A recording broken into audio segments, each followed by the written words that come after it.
1967. You know, the year that was very special. We had the Beatles who were knighted by the Queen, and we had Elvis Presley who was married, and many things like that. But it was also the year when Robert and myself and we decided that the company that we should create should be named Oriflame, and it should introduce something that was totally new in Sweden at the time, a new concept in skincare and cosmetics. And then we also wanted to introduce a different kind of distribution. People try to put us to down. Not to sell in shops, but to give people the opportunity to work together with us and to bring the products to the final customers so they would have a chance to test the product before they bought it. Well, we had to find a name, and we heard about Oriflamme, which was a French banner that the French king in the 15th century used, and we thought the Oriflamme was a very good name.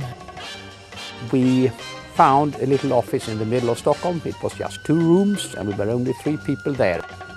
We found a garage, and there was a ping pong table in the middle of that garage, and that became our packing table for quite a number of weeks, where we could unpack the container, we could pack it into little bags for the sales consultants that we had recruited and who had to start to sell the products to the end customers.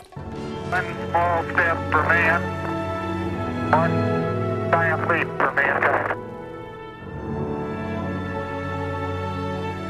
So it was really something we had decided from the beginning, that we wanted to go international. We wanted to really try to build Oriflame to something big. And for us, it was almost as big a decision as it was for the Americans to put the first person on the moon.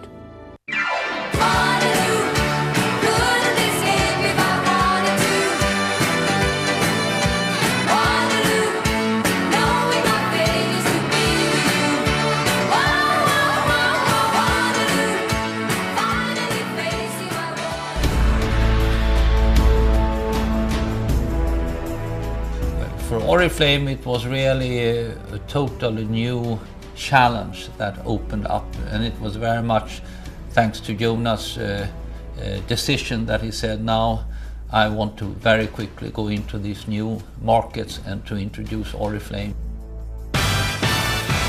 And we could never imagine that Oriflame would be one of the leading cosmetic brand names as it is today. So of course we have had a success that is far bigger than we ever could dream of in Russia.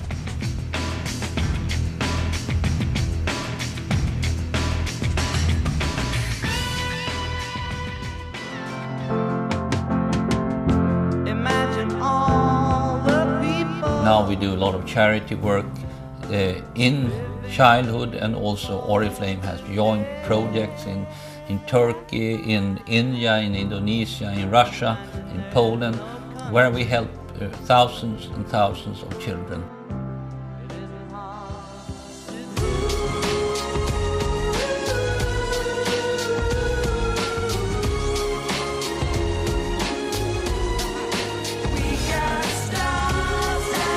We are one of the leaders in our industry, and have one of the best product lines in the industry.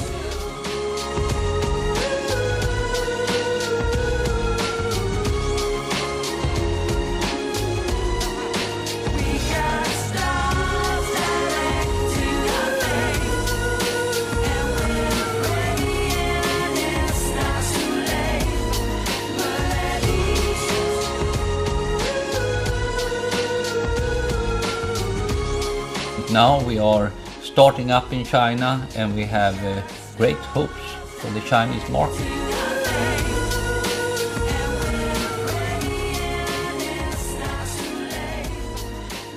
This being the 40th anniversary year of Oriflame, I would like to take this opportunity to thank you all for the achievements you have done in taking Oriflame into one of the leading positions in the world when it comes to selling natural cosmetics.